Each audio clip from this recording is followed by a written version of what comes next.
Hello बच्चों, आज हम class 6 geography chapter number 2 globe latitudes and longitudes के बारे में पढ़ेंगे। Turn at the north and the south poles and bulge in the middle. Last chapter में हमने पढ़ा था कि हमारा प्लैनेट जो अर्थ है वो स्फीयर नहीं है, मतलब एकदम गोल बॉल जैसा नहीं है। It is slightly flatten at the north and south poles. वो अपने पोल्स की तरफ, नॉर्थ और साउथ पोल की तरफ थोड़ा सा फ्लैट है और बीच में से वो थोड़ा फूला सा है। Can you imagine how it looks? You may look at a globe carefully in your classroom to get an idea. Globe is a true model of the earth in a miniature form. मतलब कि globe जो है हमारी अर्थ का अच्छे से presentation करता है, वो उसका छोटा मॉडल होता है। Globes may be of varying size and types, big one which cannot be carried easily, small pocket globes and globe-like balloons which can be inflated and are handy and carried with ease. The globe is not fixed, it can be rotated the same way as a topspin or a potter wheel is rotated. On the globe, countries, continents and oceans are shown in their correct size. अब globe अलग अलग type के होते हैं, बड़े होते हैं, छोटे होते हैं। कि कुछ ग्लोब्स ऐसे होते हैं जिनको ईज़िली हम कैरी कर सकते हैं और कुछ को हम ईज़िली कैरी नहीं कर सकते।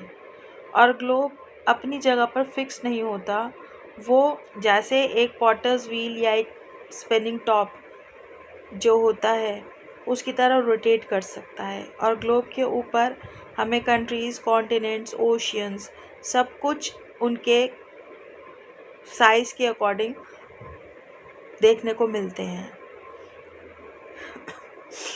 It is difficult to describe the location of a point on a sphere like the Earth.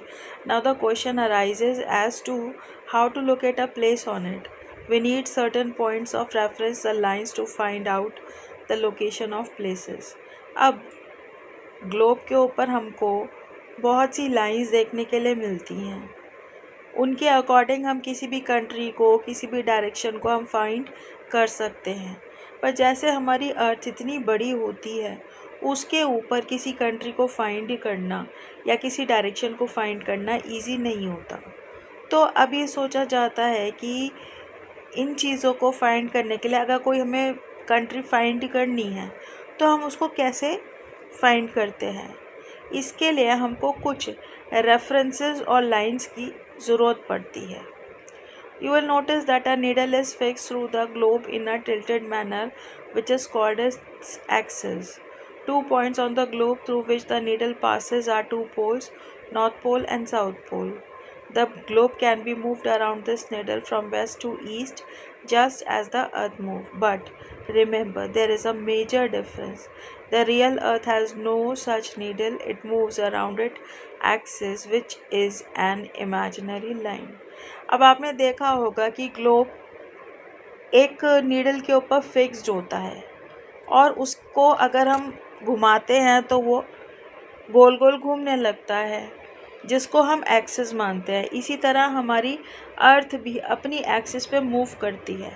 पर यहाँ पर ग्लोब में जो हमने एक्सिस माना है वो एक इमेजिनरी लाइन होती है। एक्चुअल में अर्थ के ऊपर इस तरह की कोई भी इमेजिनरी लाइन नहीं होती। उसको हमने अपनी सुविधा के लिए, अपने समझने के लिए हमने उन इमेजिनरी लाइंस को मान रखा है। एक्चुअल में ये नहीं होती। अब ग्लोब में जैसे वो नीडल पास होती है तो उसके 2 पोल्स हो जाते हैं। जो अपर पोल होता है उसको नॉर्थ पोल बोलते हैं और जो सबसे नीचे पोल होता है उसको बोलते हैं south pole. Another imaginary line running on the globe divides it into 2 equal parts. This line is known as equator. अब एक और इमेजिनरी लाइन होती है जो ग्लोब को 2 इक्वल पार्ट्स में डिवाइड करती है। इसको बोलते हैं हम equator. The northern half of the earth is known as the northern hemisphere and the southern half is known as southern hemisphere. और इक्वेटर से ऊपर वाले पोर्शन को, जो नॉर्थ पार्ट होता है उसको हम नॉर्दर्न हेमिस्फीयर के नाम से जानते हैं और इक्वेटर के नीचे वाले पार्ट को हम सदर्न हेमिस्फीयर कहते हैं। They are both equal halves, therefore the equator is an imaginary circular line and is a very important reference point to locate places on the earth. All parallel circles from the equator up to the poles are called parallel of latitude. Latitude are measured in degrees. अब equator से हम दो equal parts में अपने अर्थ को divide करके study करते हैं। इक्वेटर क्या है? एक इमेजिनरी सर्कुलर लाइन है और इसकी हेल्प से हमको अलग अलग प्लेसेस की लोकेशन को फाइंड करना बहुत इजी हो जाता है। और जो भी पैरेलल लाइंस होती हैं इक्वेटर से लेके पोल्स तक, उन सबको हम बोलते हैं पैरेलल्स ऑफ लैटिट्यूड और जिनको हम डिग्रीज में मेजर करते हैं। The equator represent the 0 degree latitude. जो इक्वेटर होता है उसके ऊपर हम 0 डिग्री लैटिट्यूड मानते हैं। Since the distance from the equator to either of the poles is 1/4 of a circle round the earth, it will measure 1/4 of 360 degree, that is 90.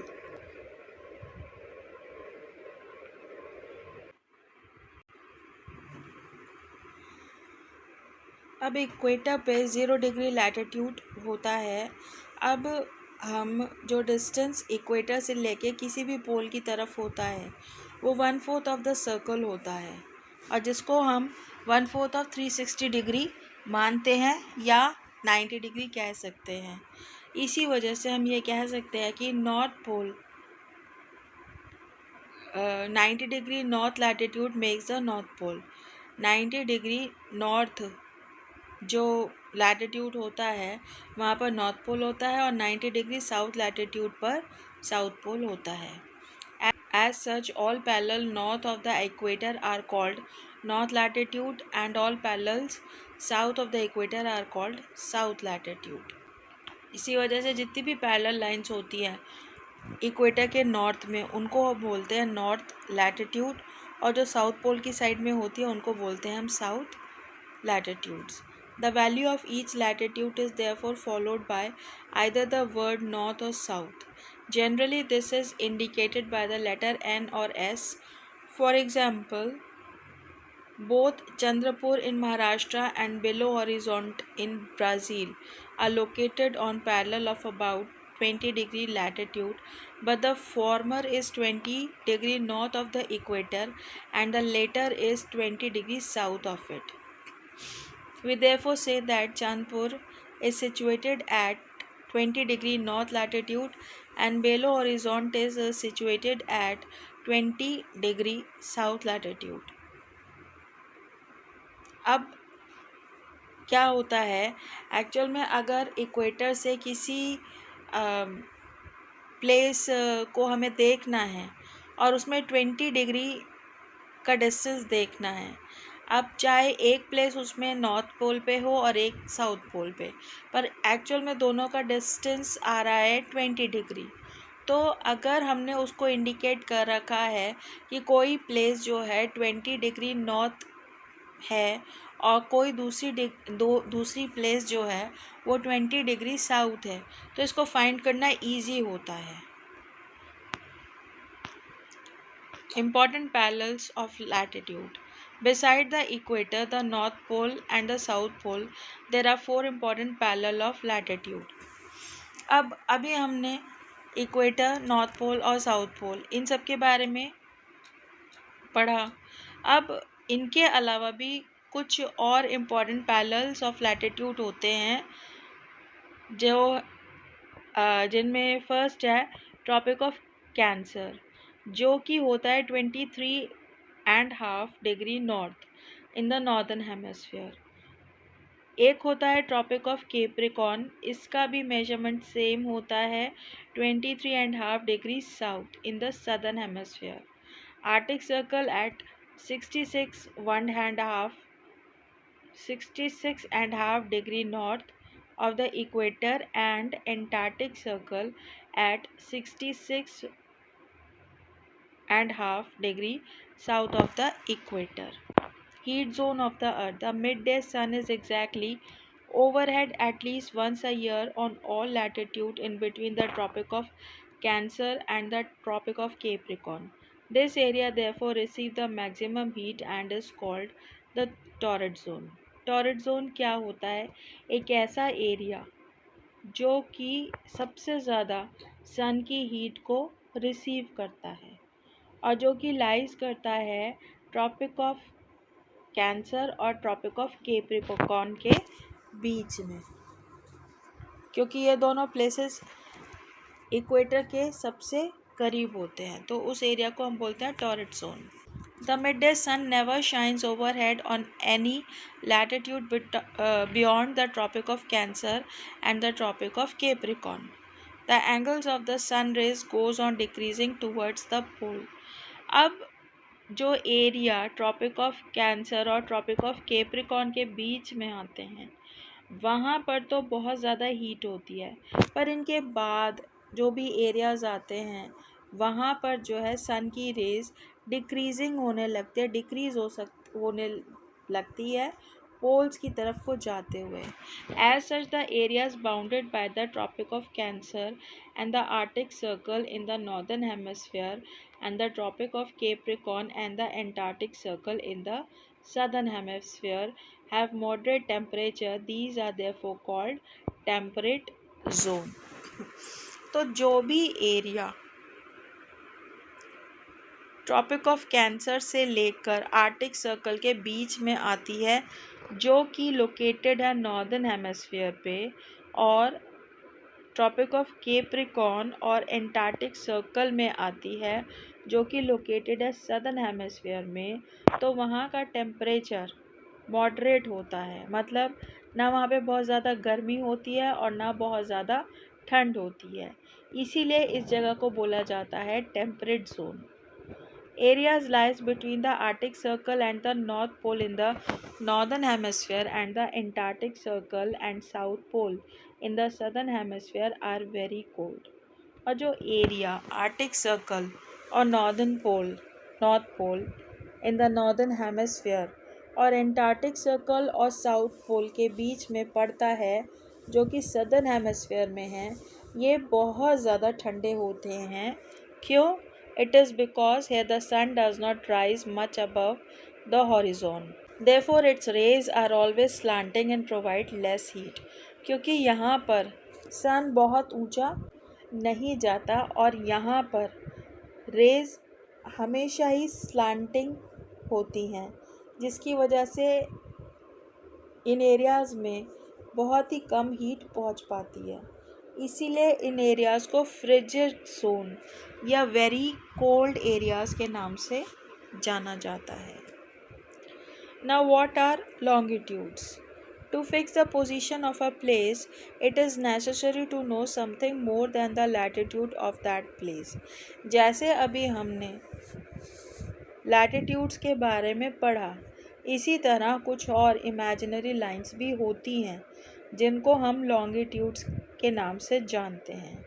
और किसी भी जगह को फाइंड करने में जितनी लैटिट्यूड्स की ज़रूरत पड़ती है उतनी ही लॉन्गिट्यूड्स की भी ज़रूरत पड़ती है. You can see for example that tonga island in the Pacific ocean and Mauritius Island in the Indian Ocean are situated on the same latitude, that is 20 degrees south. Now, in order to locate them precisely, we must find out how far east or west these places are from given line of reference running from the North Pole to the South Pole. These lines of references are called meridians of longitude, and the distance between them are measured in degrees of longitude. अब क्या होता है? अभी तो हमने देखा कि अगर इक्वेटर से कोई 20 डिग्री नॉर्थ या 20 डिग्री साउथ में कोई प्लेस लाइज करती है तो हम with the help of latitudes उसको हम इजीली फाइंड कर लेते हैं. पर अब अगर कोई जगह ऐसी है जो कि एक पैसिफिक ओशन में आती है और एक इंडियन ओशन में आती है पर उनका लैटिट्यूड सेम है, दैट इज़ 20 डिग्री साउथ। तो उनको बिल्कुल एक्यूरेट फाइंड करने में हम लॉन्गिट्यूड्स का यूज़ करते हैं। इन लॉन्गिट्यूड्स को हम मेरिडियंस ऑफ लॉन्गिट्यूड्स के नाम से जानते हैं और इनके डिस्टेंस को हम डिग्रीज ऑफ लॉन्गिट्यूड से मेजर करते हैं। Each degree is further divided into minutes and minutes into second. और ये वाली डिग्रीज जो हैं मिनट्स और सेकेंड्स में डिवाइड होती हैं। They are semi circle and the distance between them decreases steadily polewards until it becomes 0 at the poles where all the meridians meet।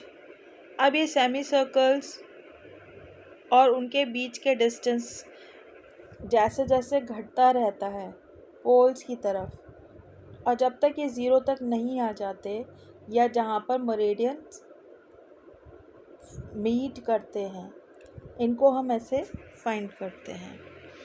Unlike parallel of latitude, all meridians are of equal length। अब जैसे हमने देखा था कि latitude जो parallel latitudes होते हैं उनमें इक्वल डिस्टेंसेस होता है, इसी तरह से जितने भी मेरिडियंस होते हैं उनकी भी लेंथ इक्वल होती है। Thus it was difficult to number the meridians, hence all countries decided that the count should begin from the meridian which passes through Greenwich। इसके लिए एक स्टैंडर्ड मेरिडियन बनाया गया है जिसको जो कि मेरिडियन पास होता है ग्रीनविच नाम की जगह से, where the British Royal Observatory is located। This meridian is called the prime meridian और इसको हम प्राइम मेरिडियन के नाम से जानते हैं। Its value is 0 longitude and from it we count 180 eastward as well as 180 degree westward। अब जो प्राइम मेरिडियन है वहाँ की वैल्यू होती है 0 डिग्री, और जहाँ से हम अगर हम ईस्टवर्ड मूव कर रहे हैं तो हम उसको 180 डिग्री मानते हैं, और अगर हम वेस्टवर्ड जा रहे हैं तो भी हम 180 डिग्री वेस्टवर्ड मानते हैं। The prime meridian and 180 meridians divide the earth into two equal halves, the eastern hemisphere and the western hemisphere। जैसे हमने लैटिट्यूड्स में नॉर्दर्न और सदर्न हेमिस्फीयर को डिवाइड किया था, इसी हिसाब से इसी तरह से प्राइम मेरिडियन में भी हम 2 इक्वल पार्ट्स में अपनी अर्थ को डिवाइड करते हैं। एक को बोला जाता है ईस्टर्न हेमिस्फीयर और दूसरे को western hemisphere. Therefore the longitude of a place is followed by the letter E for the east and W for the west। Same है ये, जैसे नॉर्थ के लिए हम N साइन लेते हैं और साउथ के लिए S लेते हैं, इसी तरह हम ईस्ट के लिए E पॉइंट करते हैं और वेस्ट के लिए W। It is however interesting to note that 180 degree east and 180 degree west meridians are on the same line। Now look at the grid of the parallels of latitude and meridians of longitude on the globe। अब यहाँ पर एक globe shown है, इसमें latitudes और longitudes दोनों को show किया गया है जो कि एक ग्रिड फॉर्म कर रही हैं। You can locate any point on the globe very easily if you know its latitude and longitudes। अगर आपको लैटिट्यूड किसी प्लेस को फाइंड करना है और उसका लैटिट्यूड और लॉन्गिट्यूड दोनों चीज़ें आपको पता हैं तो आपको उस जगह को फाइंड करना बहुत ईजी होता है। For example, Dhubri in Assam is situated at 26 degree north latitude and 90 degree east longitude. जब हमें किसी प्लेस के लैटिट्यूड और लॉन्गिट्यूड के बारे में पता होता है तो हम इसे उस एग्जैक्ट प्लेस को फाइंड करना बहुत इजी हो जाता है। Find out the points where these two lines cut each other, that point will be the location of Dhubri. और जहाँ पर जाकर ये दोनों पॉइंट्स लैटिट्यूड और लॉन्गिट्यूड दोनों मीट करते हैं या कट करते हैं दोनों एक ही पॉइंट पे जाकर, तो वहाँ पर दूबरी मिल जाएगा हमको। To understand this clearly draw equidistant vertical and horizontal lines on a paper. Label the vertical row with number and horizontal. अब एक ग्रिड फॉर्म करके आप इस चीज़ की प्रैक्टिस कर सकते हैं ताकि आपको इस तरह से कोई भी प्लेस फाइंड करना आराम से आ जाए।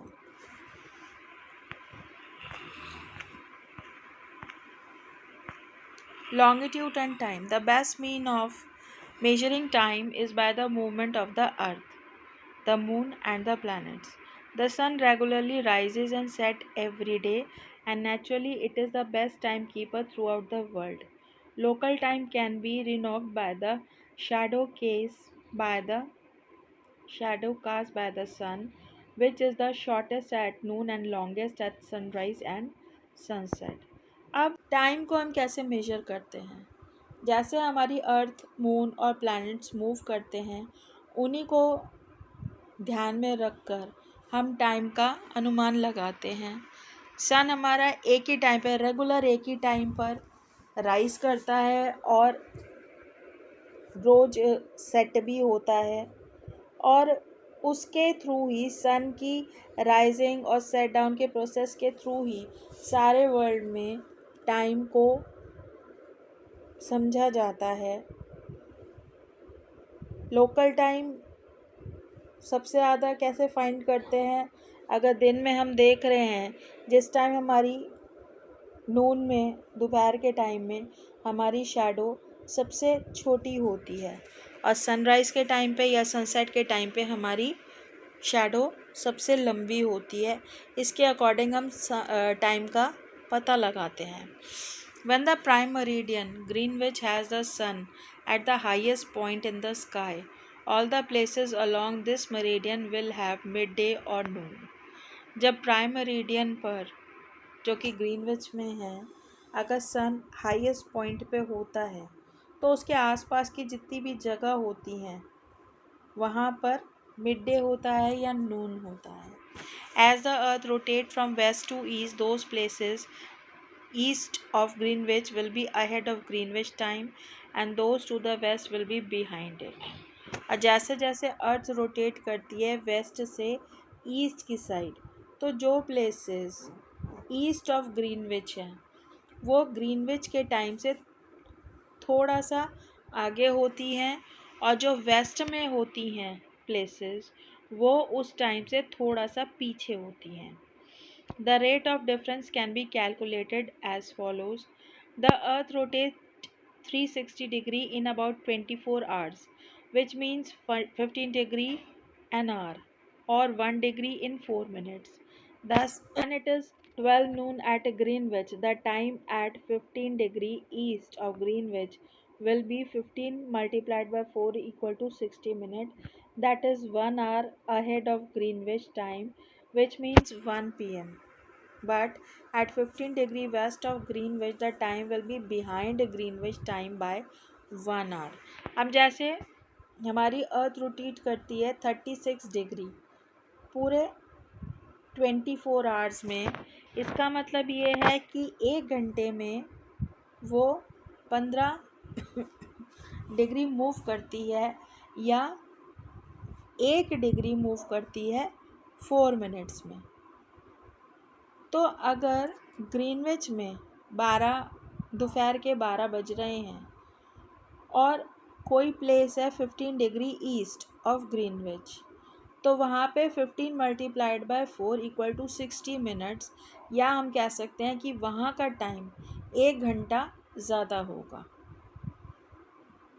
और ऐसे ही कोई प्लेस है 15 डिग्री वेस्ट ऑफ ग्रीनविच, तो वहाँ पर 1 घंटा टाइम पीछे होगा।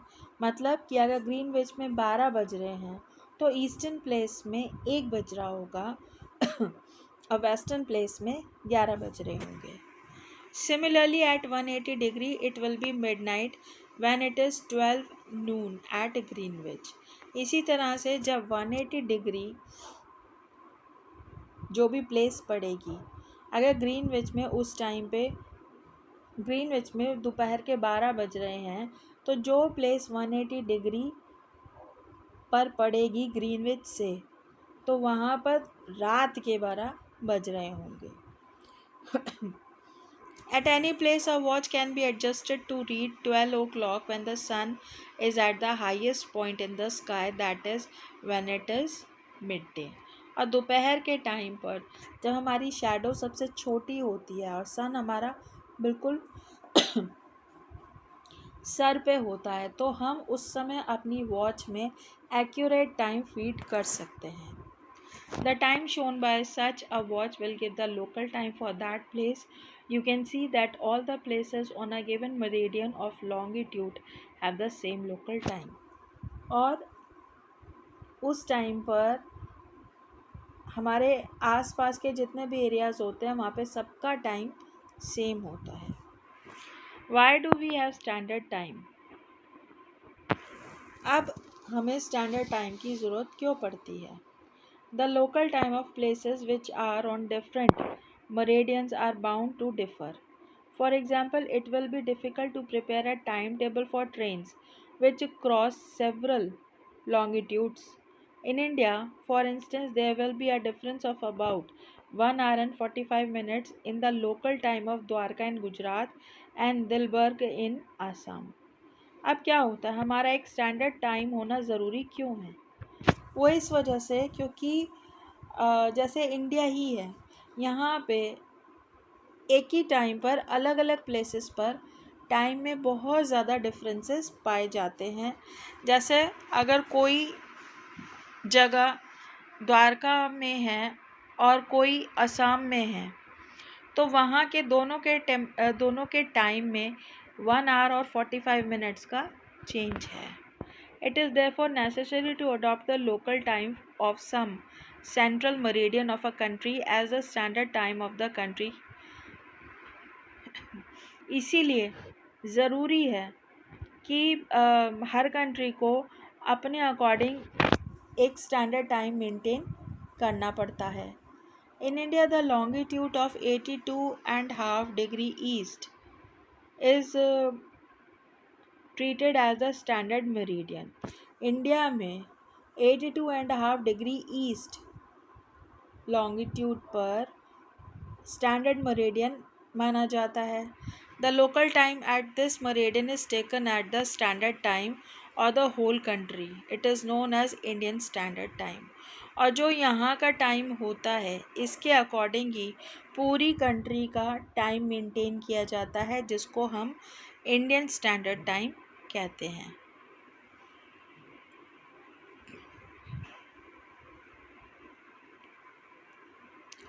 Kabir lives in a small town near Bhopal. He tells his friend Alok that he will not be able to sleep tonight. A day and night cricket match between India and England had started at 2 p.m. in London. This means that the match would begin at 7:30 p.m. in India and finish well into the night.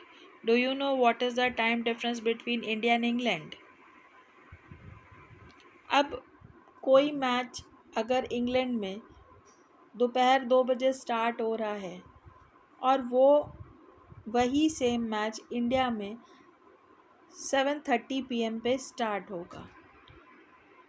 India located east of Greenwich at 82 degree 30 east is 5 hours and 30 minutes ahead of GMT. So it will be 7:30 p.m. in India when it is 2 p.m. noon in London. क्योंकि India east of Greenwich जो कि है 82 degree 30 east,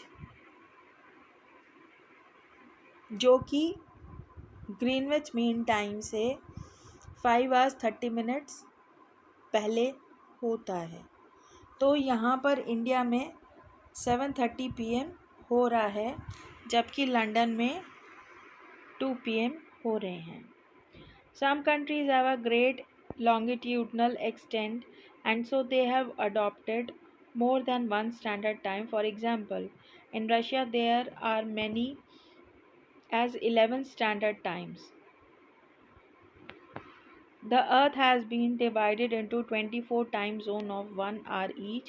Each zone thus covers 15 degree of longitude. अब बहुत सी countries ऐसी हैं जिसमें केवल एक ही स्टैंडर्ड टाइम नहीं होता, उनमें बहुत सारे स्टैंडर्ड टाइम्स मेंटेन किए जाते हैं। जैसे रशिया में 11 स्टैंडर्ड टाइम्स मेंटेन होते हैं। और हमारी अर्थ 24 टाइम जोन्स में डिवाइड हुई है, जो कि हर जोन में एक आवर आता है। Each zone thus cover 15 degree of longitude.